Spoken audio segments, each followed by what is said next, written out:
Je cueille ces feuilles. Ce sont des feuilles d'épinard. À ne pas confondre avec le pinard.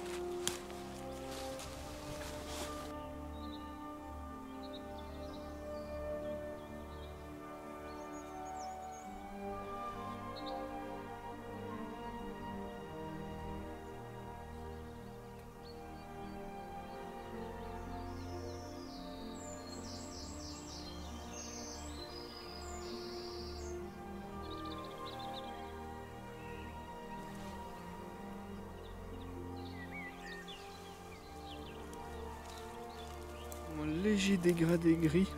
C'est pas l'ombre, c'est réellement la couleur qui change. C'est super joli.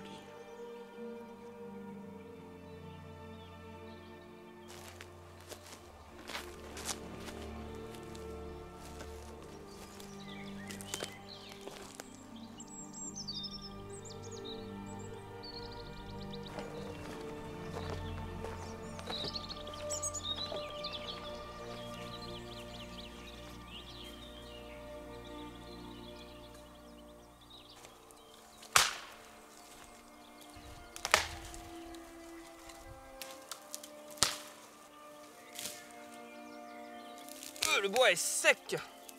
Ça va flamber comme Rome à l'arrivée des Visigoths.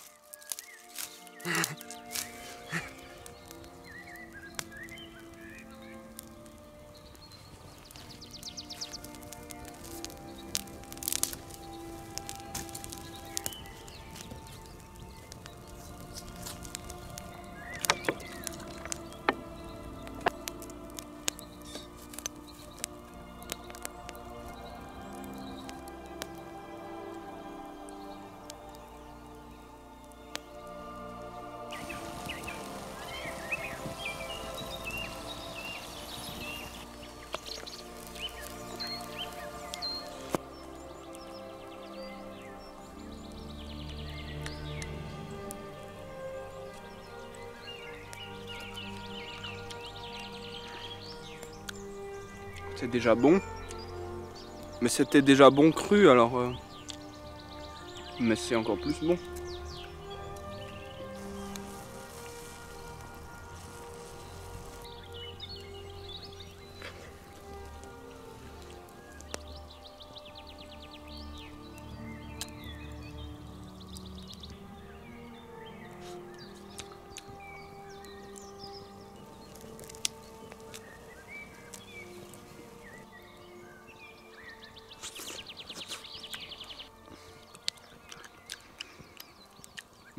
Cette fois, ça a vraiment le goût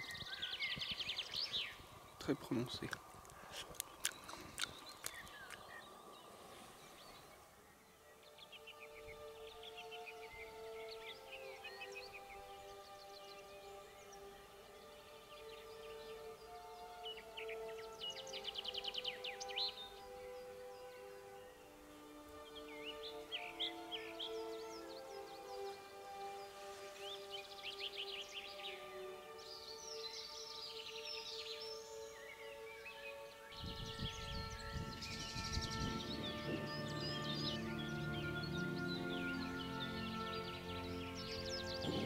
Une prairie de fleurs dans le Jura. Les vaches ne sont pas encore montées dans ce pâturage. Alors il y a encore toutes les fleurs que les vaches pourront manger quand elles arriveront. Il fait froid, j'ai dû mettre un gros pull. Un gros pull.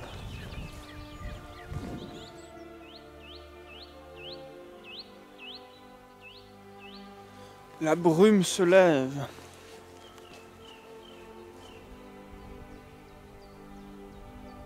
On est dans un nuage, il y a un nuage qui est en train de traverser le pâturage, qui passe à travers les sapins et toutes les fleurs.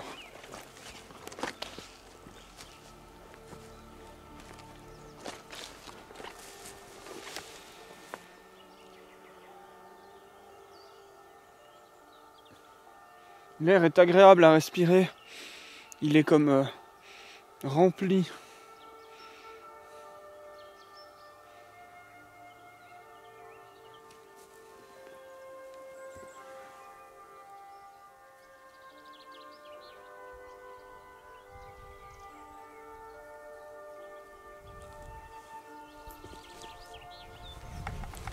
Je réfléchis pas mal aux dieux monothéistes et aux dieux polythéistes, ainsi qu'aux concepts et aux idées.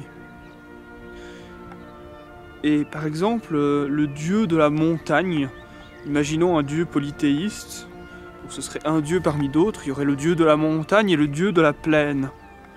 Eh bien le dieu de la montagne, c'est un regroupement mental de tout ce qui rentre en rapport avec la montagne, c'est-à-dire c'est les cailloux, c'est les falaises, c'est les sapins, c'est les aigles qui font leur nid tout en haut dans les falaises, c'est les bouquetins, c'est la brume, c'est la neige, c'est le froid, c'est les alpages, c'est les pâturages, c'est la montée des vaches. Toutes ces choses se réfèrent à cette entité qui est Dieu de la montagne. Mais à l'heure actuelle, ça se réfère toujours à une chose abstraite et conceptuelle qu'on appelle la montagne. C'est-à-dire que cette entité qu'un peuple germanique aurait peut-être pu utiliser, qu'il aurait appelé Dieu de la montagne, eh bien on l'utilise toujours.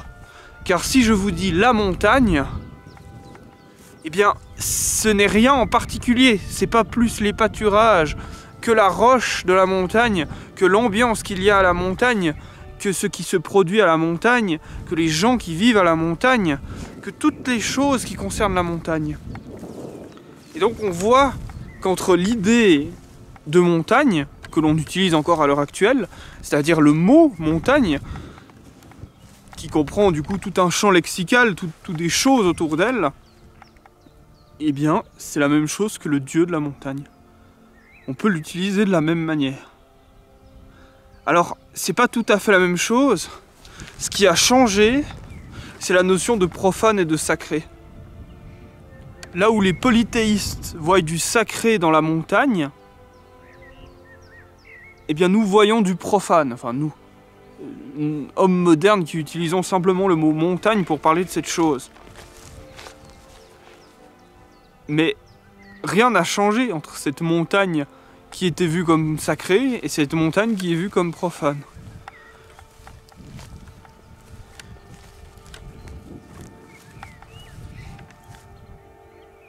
Et donc, il me semble qu'il y a une proximité extrêmement forte dans le simple usage des concepts, dans le simple usage du langage que l'on croit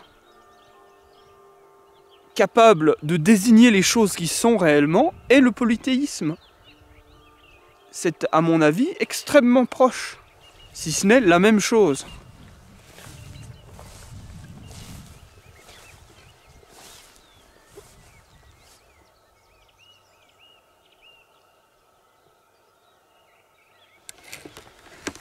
Il y a cependant peut-être une différence entre les deux, c'est la notion de profane et de sacré.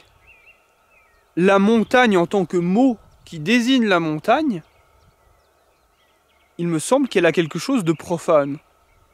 Alors que la montagne en tant qu'entité divine, qui est en réalité le même ensemble de concepts, a quelque chose de sacré. Et il est possible que ça soit notre rapport à cette chose conceptuelle. Ce Dieu de la montagne, mon rapport à lui, n'est pas le même, peut-être, que mon rapport à l'idée de montagne. Alors c'était extrêmement compliqué et je ne sais pas exactement où je vais car j'improvise plus ou moins ces choses, ce discours. Mais je trouve cette question et ces réflexions extrêmement intéressantes et belles et il y a des rebondissements dans mon esprit là autour. Et pour rajouter quelque chose sur le Dieu monothéiste, eh bien le Dieu monothéiste, son équivalent en concept, c'est le concept de l'ensemble de toutes les choses. Tout ce qui est, conceptuellement peut former un groupe, l'ensemble de tout ce qui est, exactement comme la montagne était constituée des pierres, des roches, des falaises, etc., eh bien l'ensemble de tout ce qui est peut former une entité mentale. Eh bien cette entité mentale, qui peut être, alors j'en suis pas sûr, mais peut-être profane si elle n'est qu'une entité mentale, peut être sacrée. Et quand elle est sacrée, quand on considère que l'ensemble de tout ce qui existe forme une entité sacrée, eh bien, je pense qu'on a le monothéisme. Et je trouve ça intéressant. Est-ce que le dieu polythéiste, qui serait le dieu de la montagne, est-ce que c'est la montagne elle-même, sans être conceptualisée dans l'esprit humain, ou est-ce que le dieu de la montagne des polythéistes, c'est l'idée que l'on se fait de la montagne?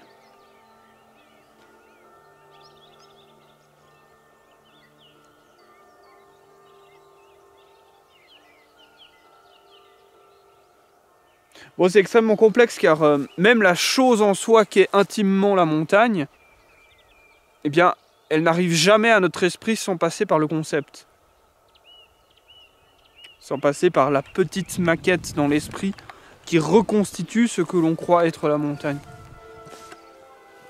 Les nuages sont allés d'un coup de vent, d'un seul, tous ont été chassés hors de la montagne.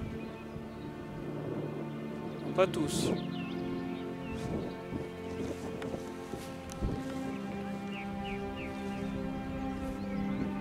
Regardez cette fourmilière, comme elle est fleurie, comme elle est belle. Petite fourmilière, je t'accorde le titre de plus jolie fourmilière de la journée.